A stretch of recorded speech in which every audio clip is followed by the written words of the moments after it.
நல்லா இருந்தால் அந்த நாடு நல்லா இருக்கும். ஆக பெண்கள் அந்த வீடை பார்க்க பார்க்க அந்த நாடு நன்றாக இருக்கும். அதுக்காகத்தான் பெண்களுக்கான அந்த திட்டங்களை நான் அப்ப வச்சது. அவங்களை இம்சப்படுத்தாத, அவங்களுக்கு ஒரு பசுமாடு வாங்கி கொடுன்னு ஏன் சொன்னேன்?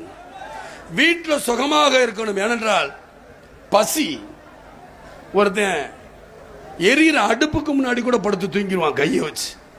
ஆனா சாப்பிடாம பசியோட எவனா தூங்க முடியுமா? தூங்க முடியவே முடியாது.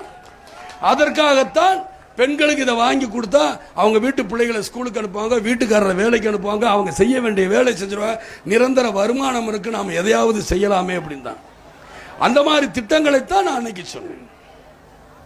அது மாதிரியான வளர்ச்சி திட்டங்களை சொல்லுங்க தான் நான் கேட்கிறேன். அதனால பெண்களுக்கு தேசிய முற்போக்கு திராவிட கழகம் வந்தால் நிச்சயமாக நீங்க தைரியமாக இருக்கலாம். உங்களுக்கு உண்டான திட்டங்கள் உறுதியாக இருக்கும். ஆகனால தான் சொல்றேன், நம்மளுக்கு என்ன எந்த தேர்தல் இருக்கு என்பது முக்கியமல்ல. இந்த உள்ளாட்சி